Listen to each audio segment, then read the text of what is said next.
হিন্দু না ওরা মুসলিম, ওই জিজ্ঞাসে কোনজন, কাণ্ডারি বল ডুবিছে মানুষ, সন্তান মোর মার। কাজী নজরুল ইসলামের এই পংক্তিটিতে এক মা তথা দেশ সন্তান হারা হয়েছে, যে সন্তানরা লড়েছিল স্বাধীনতার যুদ্ধ।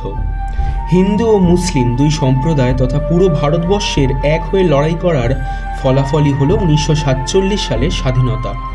বছরের পর বছর ধর্ম বর্ণ নির্বিশেষে এক হয়ে নিজেদের একতার মাধ্যমেই ভারতবর্ষ স্বাধীনতা লাভ করে।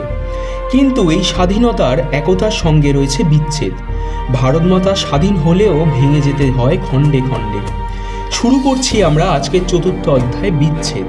ভারতে ইস্ট ইন্ডিয়া কোম্পানির আধিপত্যের পর 1930 খ্রিস্টাব্দে জওহরলাল নেহরুর নেতৃত্বে ভারতীয় জাতীয় কংগ্রেস সম্পূর্ণ স্বাধীনতার আহ্বান জানিয়ে পূর্ণ স্বরাজের প্রস্তাব দেন। প্রায় সেই সময় নাগাদই অনেক ভারতীয় মুসলমানরা তাদের সংখ্যালঘু সম্প্রদায়ের জন্য একটি আলাদা রাষ্ট্রীয় মর্যাদার কথা ভাবতে শুরু করে। যদিও মুসলিম সম্প্রদায়ের অনেক গুরুত্বপূর্ণ নেতা যেমন মোহাম্মদ আলী জিন্নাহ সমস্ত ভারতীয় প্রদেশকে একটি একক ফেডারেশন গড়ে তুলতে চেয়েছিলেন।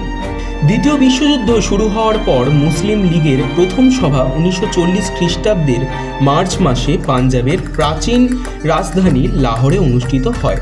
সেখানে লীগ সিদ্ধান্ত নিয়েছিল যে ভারতের জন্য ব্রিটিশদের দ্বারা প্রস্তাবিত ভবিষ্যতে যে কোনো সাংবিধানিক পরিকল্পনা মুসলিমদের কাছে গ্রহণযোগ্য হবে না, যদি না সেটিকে এমনভাবে তৈরি করা হয় যে ভারতের উত্তর পশ্চিম ও পূর্ব অঞ্চল মুসলিম সংখ্যাগরিষ্ঠদের অঞ্চল না হয়। দ্বিতীয় বিশ্বযুদ্ধ শেষ হওয়ার পরে স্বাধীনতার দাবি আগের চেয়ে আরও জোরালো হয়ে ওঠে এবং 1945 খ্রিস্টাব্দে ক্লিমেন্ট অ্যাটলি প্রতিশ্রুতি দেন ভারতকে স্বাধীনতা দেওয়ার। উপমহাদেশ থেকে ব্রিটিশদের প্রত্যাহারকে আরও বেশি নিশ্চিত করা হয়। মোহাম্মদ আলী জিন্নাহ 1946 খ্রিস্টাব্দের 16ই আগস্ট একটি সাধারণ ধর্মঘটের আহ্বান দেন, যা সাম্প্রদায়িক দাঙ্গায় পরিণত হয়, ফলে হাজার হাজার মানুষ মারা যায়। এই ঘটনাটিকে পরবর্তীকালে গ্রেট ক্যালকাটা কিলিং হিসাবে স্মরণ করা হয়। 1947 খ্রিস্টাব্দের মার্চ মাসে লুই মাউন্টব্যাটেন ব্রিটিশ সাম্রাজ্যের শেষ ভাইসরয় হিসাবে ভারতে আসেন। তার প্রধান কাজ ছিল ভারতবর্ষ থেকে ব্রিটিশ সাম্রাজ্যের অবসান ঘটিয়ে ভারতকে স্বাধীনতা দেওয়া। তিনি বুঝতে পারেন মুসলিম লীগ এবং কংগ্রেস পার্টির মধ্যে মতপার্থক্য রয়েছে এবং ভারতীয় সৈন্যদের মধ্যে বিদ্রোহ বা গৃহযুদ্ধ দেখা যেতে পারে। ফলে 1947 খ্রিস্টাব্দে 3রা জুন ভারত ভাগের পরিকল্পনা ঘোষণা করেন।